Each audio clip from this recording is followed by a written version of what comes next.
Hello दोस्तों, स्वागत है यहाँ पे एक बार फिर से चैनल पे। तो आज की क्लास के अंदर हम जो सीखेंगे यहाँ पे स्लाइसर का यूज करना सीखेंगे कि एक्सेल के अंदर स्लाइसर का यूज क्या होता है यहाँ पे।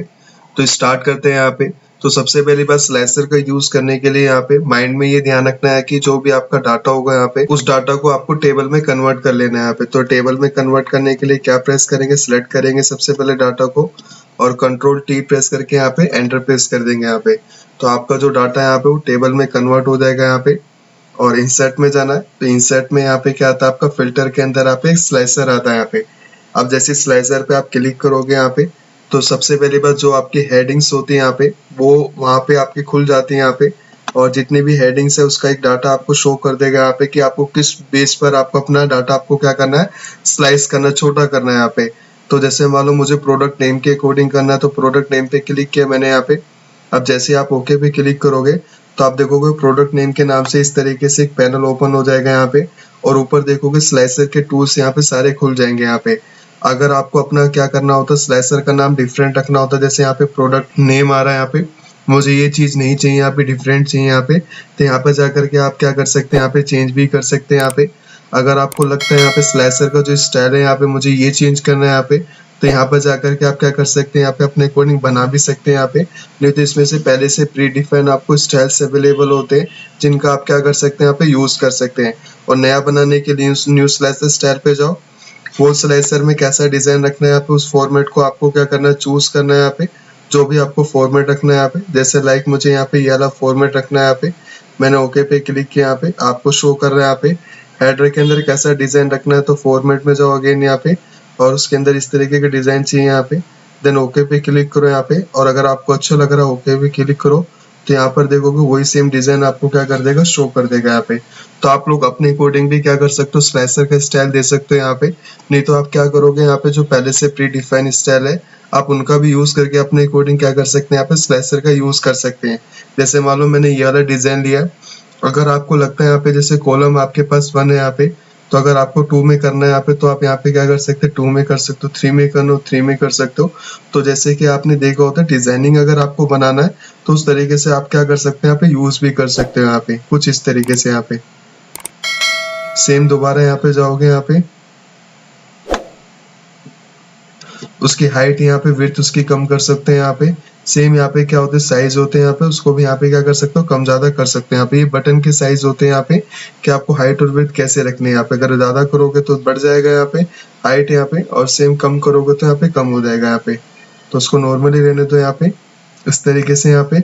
और कॉलम कितनी कर दो यहाँ पे, कम से कम भी 2 कर दो यहाँ पे, कुछ इस तरीके से। और यहाँ से हम क्या कर सकते हैं, उसकी हाइट भी यहाँ से बॉक्स की हाइट कम कर सकते हैं यहाँ पे। अब इसका यूज क्या होता है यहाँ पे, तो ये भी एक फिल्टर की तरह ही क्या करता है, काम करता है। और कैसे काम करेगा यहाँ पे थोड़ा समझना है यहाँ पे। मान लो मैंने इस तरीके से डाटा लिया यहाँ पे, अभी आपको देख रहा है यहाँ पे कि पूरा डाटा आपको डिस्प्ले कर रहा है, बट मुझे यहाँ पे क्या चाहिए, यहाँ पे सीपीयू का चाहिए। तो देखो मैंने सीपीयू पे क्लिक किया यहाँ पे, तो सीपीयू का यहाँ पे डाटा क्या कर रहा है, आपको शो कर रहा है यहाँ पे। अगर आपको लैपटॉप का देखना है तो लैपटॉप पे क्लिक करूंगा यहाँ पे, तो लैपटॉप का डाटा क्या करेगा, शो करेगा। अगर आप मैं मॉनिटर पे क्लिक करूंगा तो मॉनिटर पे शो करेगा। बट इसमें मुझे एक एक आइटम क्या कर रहा है, यहाँ पे शो कर रहा है। बट मुझे यहाँ पे किसी ने बोला यहाँ पे मुझे मल्टीपल आइटम क्या करनी है, शो करनी है यहाँ पे। तो उसके लिए आप क्या करोगे, यहाँ पे फिल्टर को क्लियर करो, तो यहाँ पर एक ऑप्शन आता है यहाँ पे मल्टीपल सिलेक्ट का यहाँ पे। तो मैंने मान लो यहाँ पे मल्टीपल सिलेक्ट पे क्लिक किया यहाँ पे। अब जिस पे क्लिक है, जैसे सीपीयू का चाहिए यहाँ पे, तो सीपीयू का डाटा आपको यहाँ पे क्या करेगा, शो करेगा यहाँ पे। इसको यहाँ से क्लियर कर दो यहाँ पे। जैसे अभी कंप्यूटर का देखा ना, मल्टीपल सिलेक्ट, अब मल्टीपल सिलेक्ट पे क्लिक करो तो कंप्यूटर का आ गया यहाँ पे। सेम सीपीयू का चाहिए तो सीपीयू का दिखाएगा, लैपटॉप का चाहिए लैपटॉप का दिखाएगा, मॉनिटर का चाहिए मॉनिटर का दिखाएगा। अगर आपको लगता है किसी मॉनिटर का नहीं चाहिए यहाँ पे, मुझे कॉम्पैक्ट डिस्क का चाहिए, तो इस तरीके से भी अपने डाटा को क्या कर सकते हैं, यहाँ पे अरेंज कर सकते हैं यहाँ पे। तो ये हमारा क्या होता है, स्लाइसर का यूज होता है। अगर आपको लगता है मुझे स्लाइसर और चाहिए यहाँ पे, आप अगेन क्या करेंगे, इंसर्ट में जाना है यहाँ पे, दोबारा स्लाइसर पे क्लिक करो यहाँ पे। और दोबारा जैसे आप किसके बेस पर चाहिए यहाँ पे, अगर आपको रेट के बेस पे चाहिए वो भी मिल जाएगा यहाँ पे। अगर डिस्काउंट के बेस पे चाहिए डिस्काउंट के बेस पे मिल जाएगा यहाँ पे। बट मुझे प्रोडक्ट कोड के बेस पे चाहिए, तो प्रोडक्ट कोड पे मैंने क्लिक किया और ओके पे क्लिक किया यहाँ पे। तो अब देखोगे यहाँ पे प्रोडक्ट कोड सारे शो कर रहा है। अब बाकी के हाइड क्यों कर रखे हैं यहाँ पे, क्योंकि बाकी का डाटा आपको शो ही नहीं कर रहा। अगर मैं यहाँ से इसको क्लियर कर दूंगा यहाँ पे, तो तब जाके आपको पूरा डाटा क्या करेगा यहाँ पे शो करेगा। सेम इसके अंदर भी फॉर्मेटिंग आप अपने अकॉर्डिंग क्या कर सकते हैं यहाँ पे दे सकते हैं। यहाँ पे लाइक इस तरीके से यहाँ पे मैंने जैसे अब इस पे क्या करा, यहाँ पे मैंने A0010 पे क्लिक किया, तो ये किसका यहाँ पे कॉम्पैक्ट डिस्क का यहाँ पे। अगर आपको मल्टीपल सिलेक्ट करना है तो मल्टीपल सिलेक्ट पे देना। मेरे को प्रोडक्ट कोड A004 का देखना है तो A004 का दिखेगा। A006 का देखना है यहाँ पे तो A006 का दिखाएगा। तो इस अकॉर्डिंग क्या कर सकते हैं, अपने डाटा को यहाँ पे क्या कर सकते हैं, यहाँ पे फिल्टर कर सकते हैं यहाँ पे। तो इस तरीके से हम क्या करेंगे, इसका यूज करते हैं। यहाँ पे टाइमलाइन का यूज करना बताऊंगा यहाँ पे कि टाइमलाइन क्या होती है और टाइमलाइन का यूज हम कब करते हैं यहाँ पे। तो टाइमलाइन का यूज करने के लिए यहाँ पे सबसे पहले आपके पास कोई डाटा होना चाहिए यहाँ पे, और उस डाटा के अंदर आपका कोई एक कॉलम होना चाहिए यहाँ पे डेट में यहाँ पे, तभी जाके आप क्या कर पाएंगे, टाइमलाइन का यूज कर पाएंगे यहाँ पे। अदरवाइज आप यूज नहीं कर पाएंगे यहाँ पे। और इसकी सेकंड कंडीशन होती है यहाँ पे कि जो आपका डाटा होना चाहिए यहाँ पे वो पाइवेट टेबल में कन्वर्ट होना चाहिए यहाँ पे। अगर आपका डाटा पाइवेट टेबल में कन्वर्ट होता है तभी जाके आप क्या कर पाएंगे, टाइमलाइन का यूज कर पाओगे यहाँ पे। ठीक है, ऐसा नहीं कि डाटा के अंदर डेट है और बाहर से आप क्या कर रहे हैं। अभी एग्जांपल दे करके समझाता हूँ यहाँ पे कि अगर मान लो ये डाटा है यहाँ पे और इसमें डेट भी मेंशन है, बट अगर मैं इंसर्ट में जाऊंगा यहाँ पे और यहाँ पे अगर मैं टाइमलाइन पे क्लिक करूंगा ना यहाँ पे, तो आपको कुछ इस तरीके से दिखाएगा यहाँ पे। तो सिंपल सी बात है, यहाँ पे मैं इसका यूज नहीं कर पाऊंगा यहाँ पे। तो इसका यूज करने के लिए आपको क्या करना है, यहाँ पे कुछ ज्यादा नहीं करना है। यहाँ पे अपना पूरा डाटा क्या करेंगे, पहले सिलेक्ट करेंगे यहाँ पे और कहाँ पे जाएंगे, यहाँ पे प्राइवेट टेबल पे क्लिक कर देंगे यहाँ पे। अब जैसे प्राइवेट टेबल पे क्लिक करोगे यहाँ पे, तो यहाँ पर आपको पता है कि हम क्या करते हैं, यहाँ पे न्यू वर्कशीट पे क्लिक करेंगे यहाँ पे और ओके पे क्लिक कर देंगे यहाँ पे। अब जैसे ओके पे क्लिक करोगे यहाँ पे, तो हमें जैसे कि टाइमलाइन के अकॉर्डिंग हमें अपने डाटा को फिल्टर करना है यहाँ पे। तो उसके लिए क्या करेंगे, अभी हम पूरा डाटा क्या करेंगे, सिलेक्ट कर लेंगे यहाँ पे। कुछ इस तरीके से मुझे सबका डाटा यहाँ पे रिफ्लेक्ट करना है यहाँ पे, समझ रहे हो बात, यहाँ पे कुछ भी इस तरीके से यहाँ पे। अब थोड़ा नोटिस करना है यहाँ पे, मुझे अब टाइमलाइन का यूज करना है। तो अगेन मैं इंसर्ट में जाऊंगा तो यहाँ पर क्या आता है, टाइमलाइन का एक फीचर आता है जिसमें आप टाइमलाइन देखोगे यहाँ पे मैं इंसर्ट कर सकता हूँ यहाँ पे। अदरवाइज अगर आपका क्या होगा, प्राइवेट टेबल पे कर्सर होगा तो यहाँ पे प्राइवेट टेबल एनालाइज पे क्लिक करना है यहाँ पे। तो यहाँ पर भी क्या होता है, इंसर्ट टाइमलाइन का एक फीचर होता है जिसपे इस पे भी क्लिक करके आप अपने डाटा को टाइमलाइन के अकॉर्डिंग क्या कर सकते हैं, फिल्टर कर सकते हैं यहाँ पे।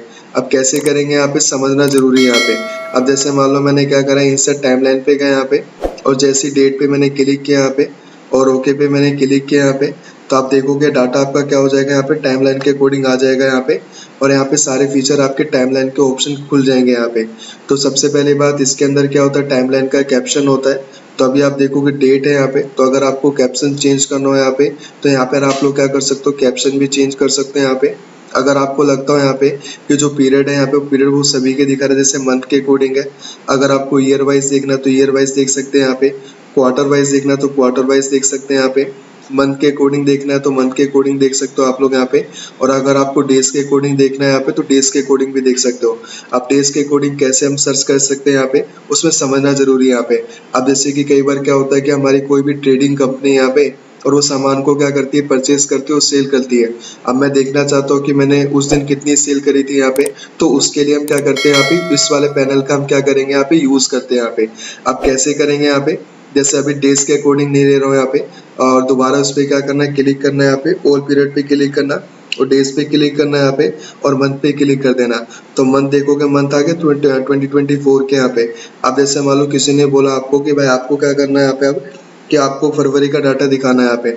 अब देखो जैसे ही मैं फरवरी वाले पे क्लिक करूंगा ना यहाँ पे, तो वो क्या करेगा, सिर्फ फरवरी वाले का डाटा ही क्या करेगा, आपको शो करेगा। अगर कोई बोलेगा मार्च वाले महीने की आपको सेल दिखानी है तो मार्च वाले महीने की सेल दिखाएगा। सेम अगर आप बोलोगे यहाँ पे अप्रैल महीने की देखना है तो अप्रैल महीने की क्या करेगा, डिस्प्ले करेगा। अगर आपको लगता है इस टाइमलाइन के अंदर अगर आपको थोड़ा बहुत एडिटिंग भी करना है यहाँ पे, तो यहाँ पे टाइमलाइन के स्टाइल भी होते हैं जिसका आप लोग यहाँ पे यूज कर सकते हैं। यहाँ पे डार्क भी होते हैं यहाँ पे और लाइट भी होते हैं यहाँ पे। जैसे मान लो मेरे को डार्क रखना है तो डार्क भी हो जाएगा यहाँ पे। सेम अगर जाओगे यहाँ पे तो यहाँ पर आप लोग अपनी साइज वगैरह इंक्रीमेंट डिक्रीमेंट कर सकते हो। ये कुछ शो के पैनल होते हैं। कई बार जैसे क्या होता है कि जब हम इंसर्ट करते हैं टाइमलाइन को तो कुछ इस तरीके से डिस्प्ले कर रहा होता, कुछ फीचर्स डिस्प्ले नहीं कर रहा होता, तो हम बार बार प्रॉब्लम में आने लग जाते हैं यहाँ पे कि सर हमारे पास ये चीज़ कैसे हो रही है यहाँ पे।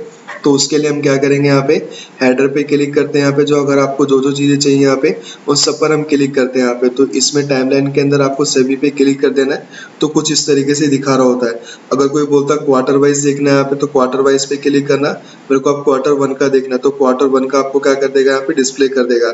सेम क्वार्टर 2 का देखना है तो क्वार्टर 2 का आपको क्या करेगा यहाँ पे डिस्प्ले कर देगा यहाँ पे। तो इस तरीके से हम क्या करते हैं यहाँ पे टाइमलाइन का यूज करते हैं यहाँ पे। आई होप आप लोगों ने वीडियो देखी होगी यहाँ पे। अगर आप लोगों को वीडियो अच्छी लगती है यहाँ पे तो प्लीज चैनल को लाइक करना, सब्सक्राइब करना और शेयर करना मत भूलना।